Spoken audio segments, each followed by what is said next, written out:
Bienvenue dans le podcast Une brique après l'autre, le premier podcast qui vous fait découvrir les coulisses de l'investissement immobilier en Belgique. Je m'appelle Elodie Sorgelos, je suis investisseuse, coach immobilier certifiée et fondatrice de Real Estate in Belgium. Dans ce podcast, je vous partage tout pour vous permettre à votre tour de devenir un investisseur immobilier rentable et surtout de générer du cash flow positif chaque mois. Si votre but est de mettre l'immobilier au service de votre vie, abonnez-vous directement pour ne pas manquer les prochains épisodes. Vous êtes prêts ? Alors c'est parti ! Hello les investisseurs, j'espère que vous êtes en pleine forme. Aujourd'hui, nous allons parler du voisinage car dans la majorité des cas de figure, lorsque vous allez acheter vos biens immobiliers, sauf si évidemment vous achetez une villa 4 façades, mais bon, soyons honnêtes, niveau rentabilité, avouons-le, ce n'est pas vraiment ce qu'il y a de mieux, ni ce qu'on prône chez Real Estate in Belgium, vous serez confronté avec des contacts avec vos voisins. Alors, si dans la plupart des cas, heureusement, cela se passe bien, il faut toutefois faire attention car lorsque ça dégénère, eh bien ça peut aller très loin.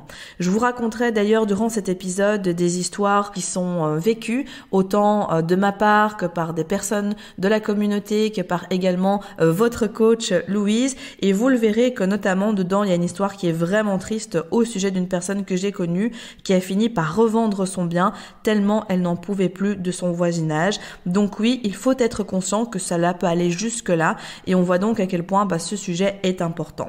Même si, je vous rassure tout de suite, il n'y a rien de dramatique, ces cas de figure sont tout de même assez isolés, mais c'est quand même important pour moi de vous dévoiler tout ça afin que vous ayez la tête sur les épaules et surtout que vous ne faites pas d'erreur à ce sujet.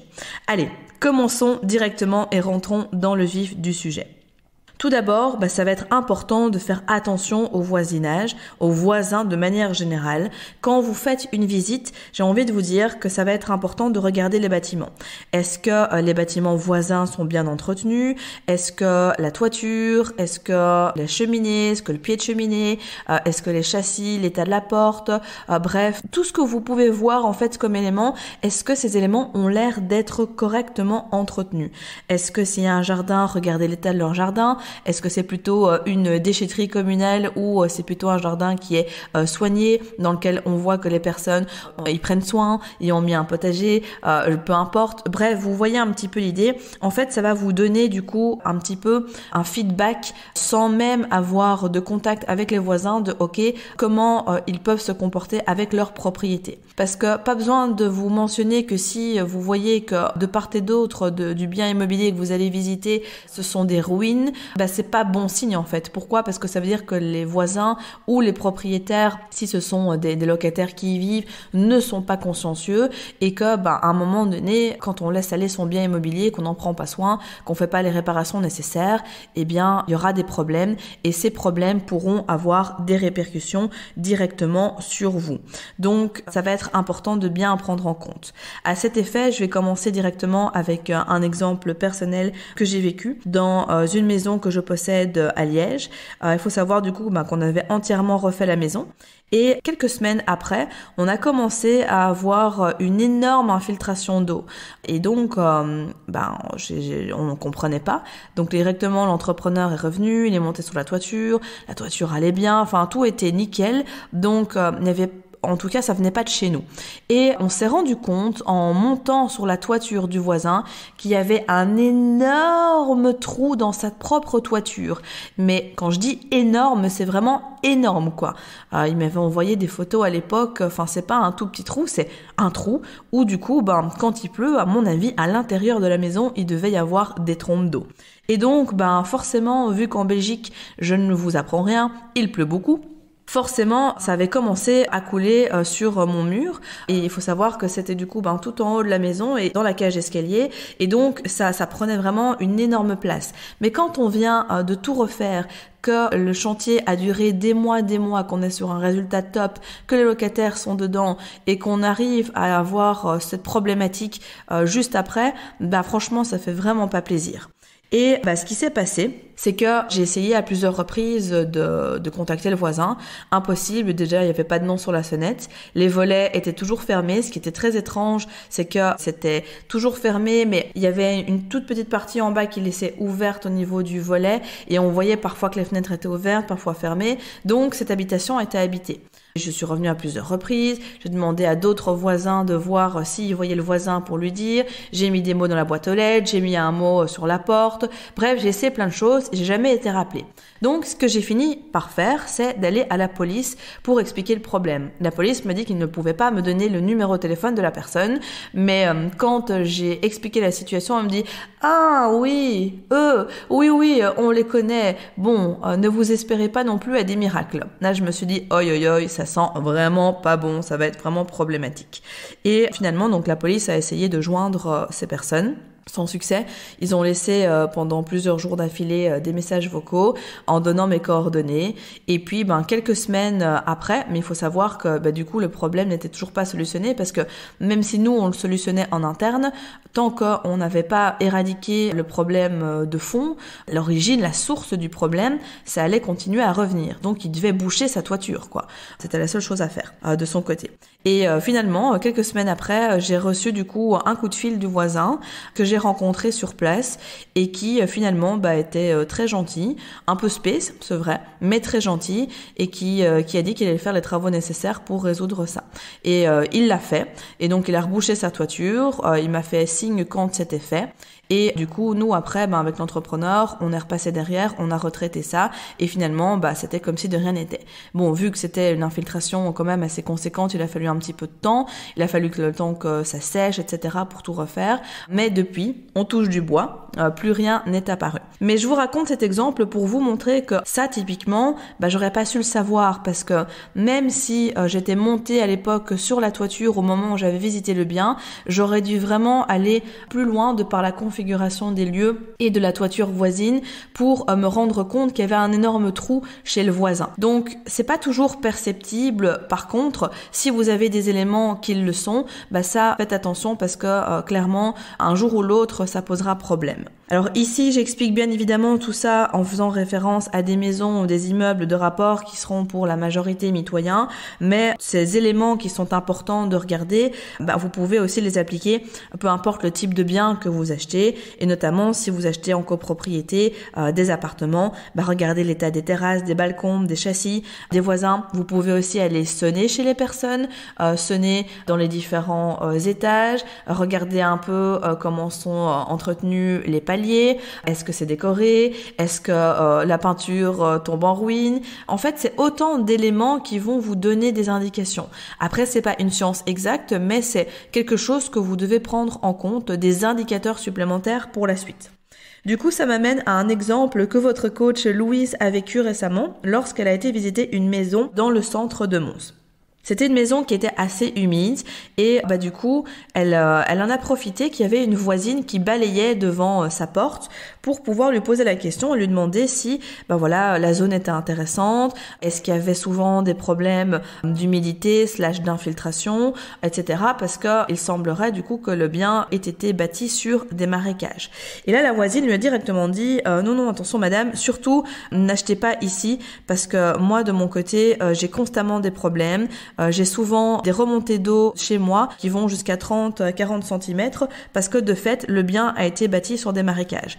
Et donc, pas besoin de vous dire que votre coach Louise n'a pas été plus loin dans la visite, mais si elle n'avait pas rencontré cette voisine, si elle n'avait pas osé lui poser la question de savoir au final quid d'avoir un retour d'expérience, cette voisine lui a même fait visiter sa propre maison, donc ça a été juste même plus loin que de la simple information, elle aurait peut-être été plus loin dans le processus et au final, nul doute qu'elle se serait rendue compte que ça sentait l'oignon comme on dit, mais par contre, elle aurait perdu du temps et de l'énergie. Donc vraiment, n'hésitez pas, je sais que ça peut paraître un peu inconfortable, je l'ai déjà fait moi aussi, on m'a déjà prise pour une folle, on m'a déjà regardé l'air de dire mais qu'est-ce qu'elle me veut celle-là à venir sonner, elle est pas vite gênée, mais on s'en fiche, un bien immobilier c'est important, votre projet immobilier c'est important, donc n'hésitez pas à poser les questions à votre voisinage, comme dit l'adage, il vaut mieux prévenir que guérir. Après, comme dans tout, le risque zéro n'existe pas. Il peut y avoir des dégâts involontaires aussi de votre voisinage. Ça arrive, que ça soit causé par les voisins dans votre bien ou même carrément de vous-même chez les voisins. De mon côté, toujours dans cette fameuse maison à Liège, j'ai eu un problème avec les égouts. Si vous avez écouté les précédents épisodes sur le podcast, vous avez déjà pu comprendre que les égouts et moi, c'est pas une grande histoire d'amour. Et donc, là, j'ai eu un problème d'égout qui a fait que ma cave a été totalement inondée.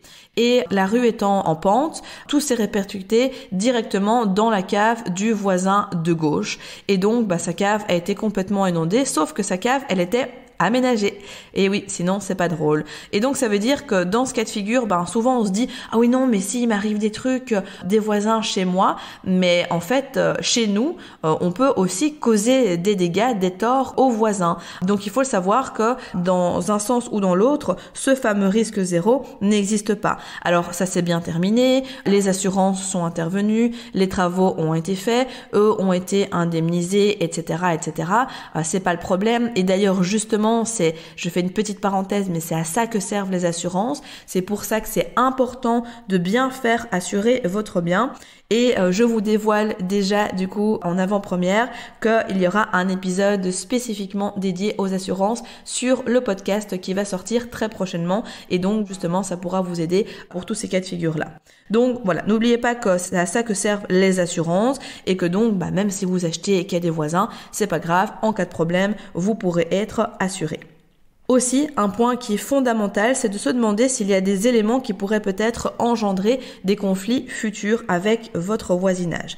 Par exemple, une servitude de passage, l'entretien d'un jardin ou d'une partie commune, des arbres ou des branches qui tombent dans le jardin du voisin, etc., etc. Ça peut paraître un peu anodin comme ça, mais il faut pas le prendre à la légère parce qu'en fait, ça peut très très vite dégénérer. J'en viens bientôt à cette histoire qui, vous le verrez, quand même assez trash, mais il faut bien se dire que c'est des éléments qui sont touchy, car ça peut très très vite devenir un cauchemar.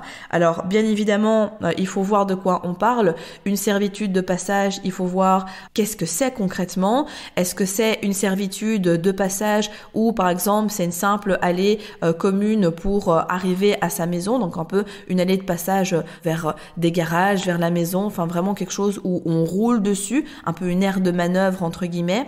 Est-ce que c'est un passage dans votre propre jardin pour accéder à une dépendance XYZ? En fait, il faut voir la nature de la servitude. À partir du moment où la servitude, elle est externe et qu'elle ne touche pas à la bonne jouissance de votre bien immobilier, donc que la servitude ne passe pas directement dans votre bien immobilier, c'est moins grave. Par contre, si la servitude passe dedans et que c'est justement avoir un accès à votre jardin pour arriver, j'en sais rien moi, à une parcelle que possède le voisin, non, ce genre de choses, évitez s'il vous plaît, parce que ça peut vite devenir très très problématique.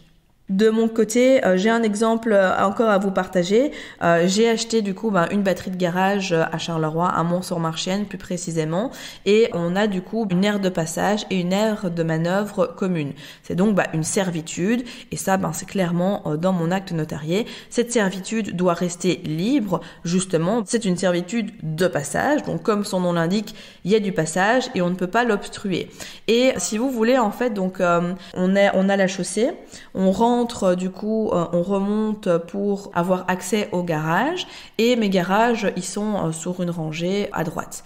Et à gauche, il y a une maison avec un jardin. Et ce qu'a décidé de faire la voisine en prévention, donc il s'est jamais rien passé, mais en prévention, elle allait pendant tout un moment mettre des blocs de béton sur une partie de cette aire de manœuvre pour être certaine que si jamais il y avait un de mes locataires qui faisait une manœuvre avec sa voiture, ça ne touchait pas potentiellement une de ces plantes et ces arbres qui pourraient dépasser de la clôture de son jardin. Déjà, il faut bien se dire qu'à partir du moment où il y a ses propres éléments qui dépassent de sa partie privative sur les parties communes, elle a rien à dire et c'est pas censé se passer comme ça, mais soit, ça c'est un autre débat, mais elle a été jusqu'à mettre des blocs de béton en prévention. Et forcément, j'ai des locataires qui se sont plaints parce qu'ils expliquaient qu'ils n'arrivaient plus du tout à faire demi-tour en fait sur l'aire de manœuvre, qu'ils étaient obligés de partir en marche arrière et c'est pas un chemin qui est droit, sinon c'est pas comique, évidemment, et que donc ça devenait fort problématique et que ça posait un frein à la location, quoi. Donc finalement, ça aussi, heureusement, ça s'est résolu, mais c'est pour vous montrer parfois, les voisins, les gens prennent des libertés comme ça. Enfin, je sais pas, moi ça me viendrait jamais à l'idée en prévention d'aller mettre des blocs de béton sur quelque chose qui n'est même pas légal, en fait, elle a pas le droit de faire ça, quoi. Donc, c'était un petit exemple qui fait sourire. Voilà, sur le moment même, je me suis dit, oh non, j'espère qu'elle va pas commencer. Je me voyais déjà, une fois sur deux, aller prendre ses blocs de béton, aller jeter dans son jardin pour lui faire comprendre qu'elle devait arrêter ça. Bref, je me disais que j'avais vraiment pas envie de gérer ça. Je touche du bois, ça s'est résolu, mais ça vous montre une fois de plus que le voisinage, ça reste délicat. Donc bref, je pense que vous avez compris l'idée, c'est que c'est pas parce qu'il y a un de ces éléments qu'il faut absolument pas acheter le bien, que du contraire, ça va être une piste d'information en plus. Ça va être des éléments d'analyse supplémentaires, mais c'est pas parce que vous voyez qu'il y a une servitude, qu'il y a un jardin, qu'il y a quelque chose en commun ou autre, que pour ça d'office, il faut rebrousser chemin. Allez-y parce que ça peut être vraiment une très très bonne affaire. Donc, j'avais vraiment envie de vous rassurer là-dessus. Maintenant, clairement, il faudra le prendre en compte. Toujours dans la série des exemples, un exemple avec votre coach Louise qui, sur sa colocation à Mons, que vous avez peut-être très certainement découverte sur la chaîne YouTube en images, notre chaîne YouTube Real Estate in Belgium, l'immobilier en Belgique. Et si ce n'est pas fait, je vous invite à aller voir sa vidéo d'études de cas ainsi que toutes les nombreuses autres études des cas de moi-même, des clients qu'on a pu accompagner en coaching, etc. Ça va vous apporter beaucoup d'informations et de valeur. Fin de la parenthèse. Dans sa colocation, en fait, elle avait installé une ventilation pour sa salle de bain. Donc l'idée est bonne, puisque c'est pour aérer et pour éviter les problèmes d'humidité. Sauf que l'entrepreneur a placé la ventilation sur le mur droit, qui est du coup le mur mitoyen de la chambre du voisin. Voisin qui est assez pointilleux, puisque dès que la télé va un peu trop fort dans la colocation, dès que la musique va un petit peu trop fort, même en après-midi, il va sonner. Et visiblement, c'est quelqu'un qui aime faire la grasse matinée. Et donc, à chaque fois que les colocataires prenaient leur douche le matin, cette ventilation se mettait en route et ça réveillait ce charmant jeune homme.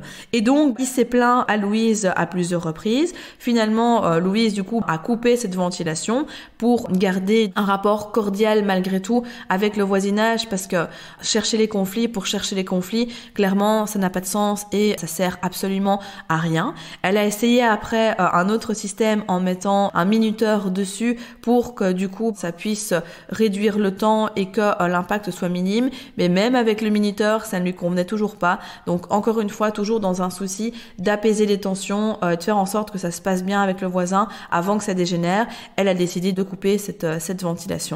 C'était aussi une manière intelligente de sa part de réagir, ce qui m'amène à vous partager que quand vous avez, ou si un jour vous avez des conflits avec les voisins, qu'il se passe quoi que ce soit, essayez d'arrondir les angles. Pas besoin de commencer des procédures, pas besoin de commencer à directement aller en justice de paix, etc. Parce que au final, ça va vous apporter plus de charge mentale, plus de tracas qu'autre chose. Comme j'aime le dire, et c'est peut-être quelque chose, peut-être une phrase que vous allez entendre souvent sur ce podcast, mais c'est super important de choisir ses batailles. Mettez de l'énergie dans ce qui vous rapporte véritablement, dans ce qui compte pour vous, plutôt que dans des futilités de ce style. Alors, je vous avais teasé au début de cet épisode une histoire vraiment particulière d'une personne de la communauté qui a vécu vraiment quelque chose d'assez hardcore.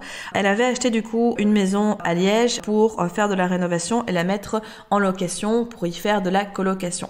Donc, au démarrage, tout se passait très très bien. Il y avait aucun souci avec ça. D'ailleurs, elle avait fait son projet, elle l'avait rénové, l'avait mis en location. Ça rapportait un beau cash flow. La rénovation était top. Enfin voilà, c'était vraiment un super projet.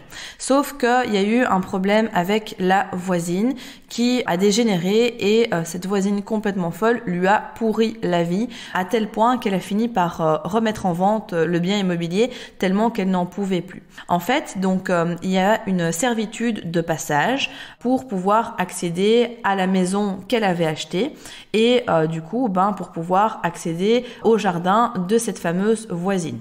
Il est important de savoir que cette voisine est propriétaire mais elle ne vit pas là. Elle a mis un locataire. Donc dans les faits, concrètement, qu'est-ce que ça peut lui faire qui est une servitude de passage et que y a des gens qui passent pour rentrer dans leur maison, surtout que c'est dans l'acte, surtout que c'est légal et surtout qu'en plus elle ne vit même pas là et que ça ne posait même pas problème aux locataires. Et les anciens propriétaires de la maison que cette personne avait achetée, ils avaient créé une entrée en façade. Et donc, pendant de nombreuses années, les anciens propriétaires rentraient par devant et n'utilisaient jamais cette servitude de passage. Quand cette personne a racheté la maison, elle a refermé cette ouverture en façade pour pouvoir y faire une baie vitrée. Et elle a commencé à utiliser le passage de base avec la porte de base pour pouvoir rentrer dans sa propre maison.